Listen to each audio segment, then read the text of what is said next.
அனைவருக்கும் வணக்கம். Option tricky trade channel மூலம் உங்களை சந்திப்பதில் மிக்க மகிழ்ச்சி அடைகிறேன். நான் உங்கள் சந்தோஷ்.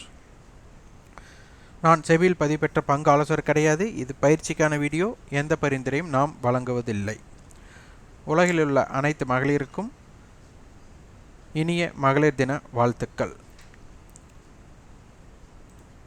மார்க்கெட் பார்த்திங்கன்னா நிறைய பேர் வந்துட்டு இண்டெக்ஸில் தினமும் ஆப்ஷன் வர்த்தகம் செய்யலாமா அப்படின்னு நிறைய பேர் என்கிட்ட கேட்டுட்டு இருந்தனால அதனை பற்றி ஒரு புரிதலோடு பார்ப்போம்.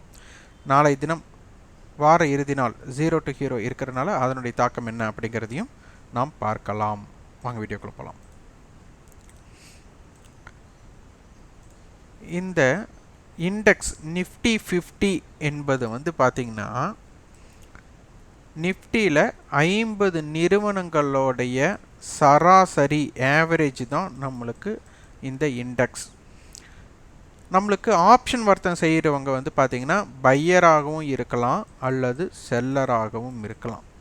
இந்த செல்லர் தான் நம்மளுக்கு அதிகமான தாக்கத்தை உண்டாக்குபவர்கள். ஏன்னா அதிகமான வாய்ப்பு அவங்க தினமும் ட்ரேட் பண்ணுறதுல ஒரு தப்பே வராது. ஏன்னா நம்மளுக்கு ஆப்ஷன் பையர் அண்ட் செல்லர் அப்படிங்கும்போது செல்லருக்கு வந்து தினமும் வாய்ப்பு இருக்குது. பையருக்கு வாய்ப்பு எப்போது அப்படின்னா செல்லர் எப்பெல்லாம் பயப்படுறாங்களோ அப்போது மட்டுமே பையர்களுக்கு வாய்ப்பு. ஆனால் நிறைய பேர் பங்கு சந்தையில் நீங்கள் நிறைய பேர் சொல்லி கேள்விப்பட்டிருப்பீங்க, 99% வந்து ஃபெயிலியர், 1% மட்டுமே லாபத்தை அடைகிறார்கள் அப்படின்னு நம்ம சொல்லுவோம். காரணம் வந்துட்டு இதை நம்ம எப்படி பார்த்தாலும் இந்த கணக்கீடு வந்து ஓரளவுக்கு ஒத்து போகிற மாதிரி தான் இருக்கும். இந்த 99% நம்மளுக்கு வந்துட்டு நஷ்டம் அடைகிறக்கு வாய்ப்பு அப்படிங்கிறனா எதனால் அப்படின்னா இந்த 99% அவர்களுக்கு நஷ்டமே இருக்காது. அவர்கள் லாபமே இல்லாமையே வர்த்தகம் செஞ்சுருப்பாங்கன்னா கண்டிப்பாக கிடையாது. அவங்க லாபத்தில் இருந்திருப்பாங்க. அந்த லாபத்தை தக்க வைக்க முடியாமல் முதலீட்டை இழக்கக்கூடிய சூழ்நிலை ஏற்பட்டிருக்கும். அப்போது ஏன் அப்படிங்கிறது தான் நம்மளுக்கு ஒரு கொஸ்டின் மார்க் வரும். இங்கே என்னென்னா நிறைய பேர் பார்த்திங்கன்னா தினமும் 1000 ரூபாய் சம்பாதிப்பது எப்படி, தினமும் 500 எப்படி அடைவது அப்படிங்கிறதுல மட்டும்தான் அவங்களுடைய எண்ணத்தை உள்ளே கொண்டு வருவாங்க. ஆனால் இது முற்றிலும் தவறு. நம்மளுக்கு வாய்ப்பு இருந்தால் வர்த்தகம் அப்படிங்கிறத கொண்டு வரணும். அந்த வாய்ப்பு அப்படிங்கும்போது நம்மளுக்கு ரிஸ்க் கம்மியாக இருக்கணும், ரிவார்டு ஜாஸ்தியாக இருக்கணும். இங்கே 99% வியாபாரம் செய்பவர்கள் எப்படி அப்படின்னா ரிஸ்கெல்லாம் எங்களுக்கு ரஸ்க்கு சாப்பிட்ற மாதிரி அப்படின்னு சொல்லிட்டு வர்த்தகம் செய்பவங்க தான். ஒரு ரவுண்டு போகிறேன், இன்றைக்கி ஒரு லாபம் ஒரு 500 ரூபா வந்துருச்சுன்னா இந்த 500 ரூபாய் ரிஸ்க் எடுத்து நான் ஒரு ட்ரேட் பண்ணுறேன்னு போவாங்க. கடைசியில் 1000 ரூபா லாஸாக வரும்.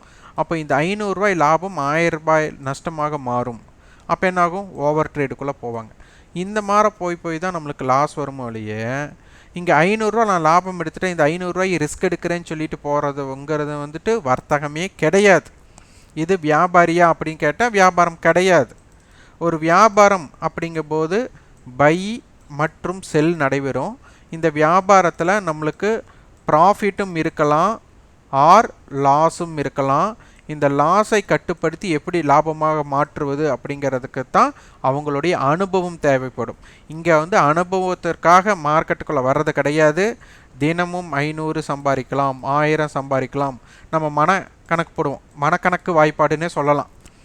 நான் டெய்லி 1000 ரூபாய் ப்ராஃபிட் எடுத்தால் 20 நாள் 20,000 ரூபாய். இதற்கு என்னுடைய முதலீடு பார்த்தா 10,000 ரூபாயும் கூட இல்லை அப்படின்னு கூட என்ன வேணும் தோணலாம். டெய்லி நான் 2,000 ரூபாய் எடுத்தா, டெய்லி நான் 3,000 ரூபாய் எடுத்தா, டெய்லி 5,000 ரூபாய் எடுத்தால் 1,00,000 ரூபாய் சம்பாதிக்கலாம். மாதம் 1,00,000 சம்பாதிக்கலாம். என்ன வேணாலும் நம்ம தம்ப்நெயிலில் ஒரு டைட்டிலாக வச்சு இது வேணால் வீடியோ கொடுக்கலாம். ஆனால் இந்த ரிஸ்க் அப்படிங்கிறது ரொம்ப ரொம்ப முக்கியம். காரணம் என்ன தெரியுங்களா, நீங்கள் நிஃப்டியில் ஒரு லாட்டை ட்ரேட் பண்ணுறீங்கன்னா 50 ஷேர், இப்போது அதில் ஒரு 10 ரூபா மைனஸ் ஆகுது அப்படின்னா உங்களுக்கு 500 ரூபா லாஸ். இது பெருசாக உங்கள் மனசை பாதிக்கவே பாதிக்காது. அதுவே பாதிக்கக்கூடிய வாய்ப்புகளும் இருக்கலாம். ஆனால் 500 ரூபாய் அப்படிங்கிறது பெருசாக படாது. இதே இந்த இடத்துல நீங்கள் 10 லாட்டு ட்ரேட் பண்ணிங்கன்னா உங்களோட லாஸ் 5000 மாறிடும்.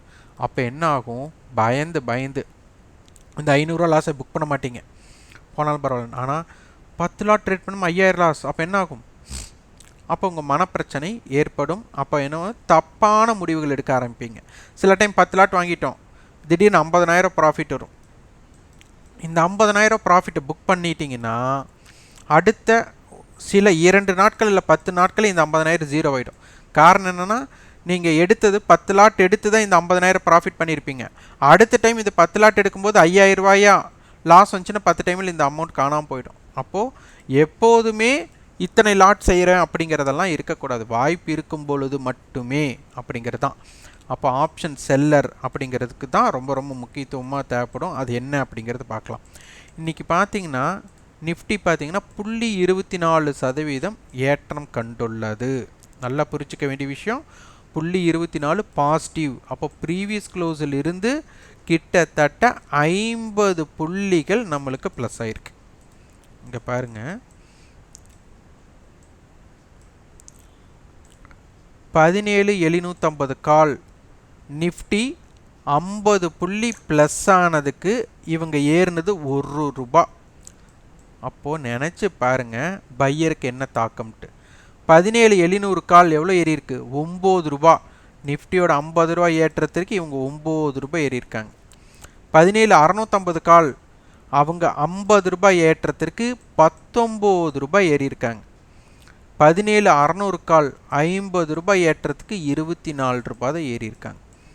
இதை ஃபஸ்ட்டு புரிஞ்சுக்கிட்டிங்கனாலே பையரோட தாக்கம் உங்களுக்கு புரியலாம். இதே 17,900 என்ன இருக்குது? ₹4 இறங்கியிருக்கு.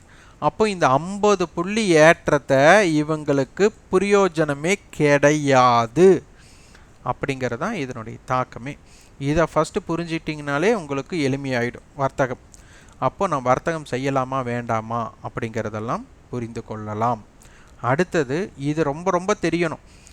17,700க்கும் 17,800க்கும் உள்ள தூரம் 100 பாயிண்ட் தான் தூரம். 17,700 கால் ₹76 இருக்காங்க. 17,800 புட் அவங்களும் ₹70 இருக்கிறாங்க. அப்போ ₹146. இந்த ₹46 ஜீரோ ஆவது தான் நம்மளுக்கு ரொம்ப முக்கியம். அதுதான் ஆப்ஷன் செல்லர் ஜெயிக்கிறதுக்கு காரணம். ஆனால் பையருக்கு என்ன ஆகும்னா, இந்த 46 பாயிண்ட்டுக்கு மேலே தான் ப்ராஃபிட்டே வரும். இதை புரிஞ்சிக்காமல் நீங்கள் வர்த்தகம் செஞ்சிங்கன்னா உங்களால் முடியாது. இப்போது இதை நீங்கள் வரைபடம் அப்படிங்கிறத பார்த்தீங்கன்னா, வரைபடத்தில் இதில் என்ன பிரயோஜனம் இருக்குது? மார்க்கெட் ஏறி இருக்குது, இங்கே ஆப்ஷன் ஏறவே இல்லை. அப்போது இது வரைபடத்தில் எப்படி உணர்வீங்க? இந்த டைம் வேல்யூ கரைஞ்சது அப்படிங்கிறத எப்படி உணர்வீங்க? அடுத்தது நம்மளுக்கு ஸ்பாட் பார்த்திங்கன்னா நம்மளுக்கு ப்ரீவியஸ் க்ளோஸுக்கும் இதுக்கும் பார்த்திங்கன்னா 53 பாயிண்ட் ப்ளஸில் முடிஞ்சிருக்கு. அதுவே ஃப்யூச்சர் பார்த்திங்கன்னா நம்மளுக்கு க்ளோசிங் 17,774, இங்கே நம்மளுக்கு 17,798. அப்போ எவ்வளோ ஏறி இருக்காங்க? கிட்டத்தட்ட ₹24 தான் ஏறி இருக்காங்க. அப்படிங்கிற மாதிரி எடுத்துக்கிட்டால் இப்போ ப்ரீவியஸ் க்ளோஸுக்கும் இவங்க ஹையுக்கும் எடுத்துக்கிட்டாலே 30 பாயிண்ட் தான். ப்ரீவியஸ் க்ளோஸ் டு ஹை பாருங்கள், previous close to high 30 point. இங்கே ப்ரீவியஸ் க்ளோஸ் டு நம்மளுக்கு வந்துட்டு ஹை அப்படிங்கும்போது கிட்டத்தட்ட நம்மளுக்கு 50 to 55 புள்ளிகள் நம்மளுக்கு இருந்திருக்கு. இது வந்து வரைபடத்தில் கண்டிப்பாக காட்டாது. இது வந்து கால் ஆப்ஷன் ஏற்றம் அமையாததற்கு மிக முக்கிய காரணமே ஃப்யூச்சரோடைய இழப்பு அப்படிங்கிறத உங்களுக்கு தெரிஞ்சுக்கலாம். இதுக்கு உண்டானது தான் இந்த கடந்த வகுப்பில் கடந்த வீடியோவில் கால் ஆப்ஷன் மார்க்கெட் ஏறினா கால் ஆப்ஷன் ஏறாதா அப்படிங்கிற டைட்டில் கொடுத்துருந்தோம். ஆனால் நிறைய பேர் அதற்கு ஆதரவு தெரிவிக்கல, அது பெருசாக அவங்களுக்கு படலை. ஆனால் இதை இன்றைக்கெல்லாம் ஏன் கால் ஆப்ஷன் ஏறலைங்கிற அனுபவித்தவர்களுக்கு மட்டும்தான் அதனுடைய வழிகள் புரியும். இது வரைபடத்தில் உங்களுக்கு காட்டாது. இந்த விஷயங்கள் வரைபடத்தில் காட்டாது. வரைபடம்ங்கிறது நம்மளுக்கு முக்கியம்தான், ஆனால் அதனை விட இங்கே புரிதல் ரொம்ப ரொம்ப முக்கியம் அப்படிங்கிறத தெரிஞ்சுக்கணும். அடுத்து நம்மளுக்கு 0 to ஹீரோக்கு என்னென்ன இம்பேக்ட்னு பார்க்கலாம். இப்போ மார்க்கெட் ப்ரீவியஸ் க்ளோஸிலிருந்து 50 புள்ளிகள் ஏற்றம், ஓப்பன்லேருந்து நம்மளுக்கு லோ ஒரு 60 புள்ளிகளும், ஓப்பன்லேருந்து ஹை நம்மளுக்கு வந்துட்டு 100 புள்ளிகள், அப்போ 160 புள்ளிகளோட மூமெண்டம் கொடுத்துருக்காங்க. நம்ம நேற்றே பார்த்தோம் 17,700 புட் 17,800 கால் கொடுக்கறனால மார்க்கெட் 17,700 to 800 தான் இருக்கலாம். இதனுடைய ப்ரீமியத்தோட அடிப்படையில் நம்மளுக்கு 17,640 ரொம்ப ரொம்ப முக்கியமான 17,620 17,580 நம்ம காலையில் பார்த்துருந்தோம். அதெல்லாம் உங்களுக்கு எப்படின்னு புரிந்திருக்கும். இப்போது மார்க்கெட் வந்து 17,700 கால் அண்டு புட் மற்றும் 17,600 புட் 17,800 கால். அப்போ சந்தை என்ன சொல்ல வராங்கன்னா 17,700 மையமாக வைத்து 17,600 17,800. அப்போ இது ஒரு ஸ்ட்ரேடல். இது ஒரு ஸ்ட்ரேடல். இந்த ஸ்ட்ரேடலோட லெவல்ஸ் என்னன்னா, இது டோட்டல் 100 ரூபா பிரீமியம்னால 17,800 17,600 அப்படிங்கிறது இங்கே சொல்லியாச்சு. அதனுடைய ஸ்ட்ராங்கல் நம்மளுக்கு 17,600 800க்குள்ள இருக்க போகிறாங்க. இதனுடைய பார்த்தீங்கன்னா 30 ரூபா ப்ரீமியம். 17,570 17,830. அப்போது நம்மளுக்கு 17,700 17,800க்குள்ள இருக்கிற ஸ்ட்ரைக்ஸ் 0 to ஹீரோக்கு ஒரு முக்கிய தாக்கமாக அமையும் அப்படிங்கிறது. இதன் அடிப்படையில் தான் ஆப்ஷன் அட்டவணை நம்ம பார்க்கணும். இதுக்குள்ள தான் 0 to ஹீரோ நடைபெற போகிறது. இப்போ இம்ப்ளைடு வால்டிலிட்டி இது நம்மளுக்கு பெருசாக இல்லவே இல்லை. அப்போ இந்த இடத்துல என்னென்னா நியூஸ் பேஸ்டு இல்லை, மார்க்கெட்டில் வேல்யூம் இல்லை அப்படிங்கும்போது 0 to ஹீரோ அப்படிங்கிறது ஏற்படலாம். ஆனால் 90% நம்மளுக்கு வாய்ப்புகள் ரொம்ப குறைவு அப்படிங்கிறத எடுத்துக்கணும். நீங்கள் ஒரு ட்ரேட் பண்ணிங்கன்னா லாஸ் வரக்கு தான் அதிகமான வாய்ப்பாக இருக்கும். இந்த மாதிரி இம்ப்ளைடு வால்டிலிட்டி குறைவாக இருக்கும்போது ஒரு ட்ரேட் பண்ணிங்கன்னா உங்களுக்கு பெரிதாக லாபம் பார்க்கவே முடியாது. லாபம் உடனடியே வெளியில் வரணும். உங்களுக்கு வர்த்தகம் என்ட்ரி கொடுத்தீங்கன்னா எக்ஸிட் ஆகக்கூடிய வாய்ப்பு ரொம்ப கடினம். அது 10 மணிக்குள்ளே, காலையில் 10 மணிக்குள்ளேனா சிறப்பாக இருக்கும். அதற்கு மேல் வணிகம் செய்தால் அது நட்டத்தை எதிர்பார்க்கக்கூடிய வாய்ப்புகள் மிக அதிகமாக இருக்கும். சந்தையோட குறிகளைனா 17,676 to 17,776. Wide range 17,600 to 17,800. அதே மாதிரி நம்மளுக்கு 17,558 to 17,794. வைட் ரேஞ்ச் 17,514 to 17,836 இருக்கும். ரெசிஸ்டன்ஸ் பார்த்தீங்கன்னா 17,776 17,794 17,822. சப்போர்ட் லெவல் 17,731 17,708 17,676 இருக்கும். பேங்க் நிஃப்டிக்கு பார்த்தீங்கன்னா நேற்று 41,500 கால் அண்ட் புட்டோட ஸ்ட்ரேடலோட அடிப்படையில் 41,100 அப்படிங்கிறது ரொம்ப முக்கியம்னு பார்த்தோம். இன்றைக்கி அதுதான் லோவாக அமைந்து மார்க்கெட் ஹை நோக்கி வந்திருக்காங்க. மார்க்கெட் ப்ரீவியஸ் க்ளோஸ்லேருந்து ஒரு 0.55%. அப்போ இண்டெக்ஸ் ரேஷியோவில் நிஃப்டி விட பேங்க் நிஃப்டி இன்றைக்கி ஸ்ட்ராங்காக இருந்தாங்க. நேற்று மார்க்கெட் ஸ்ட்ரேடல் இருந்தது. இன்றைக்கி பார்த்தீங்கன்னா 41,500 41,300 41,400 41,200 41,300 41,000 புட் கொடுத்துருக்காங்க. அப்போ 41,500க்கும் 41,200க்கும் அப்படின்னு பார்த்தா இதனுடைய ஸ்ட்ராங்கலோட அடிப்பில் 220 பாயிண்ட்ஸ். அப்போ 41,000 41,720. அதே மாதிரி 41,200 41,000 சந்தை 41,000 41,700க்குள்ளே இருக்க போகிறாங்க.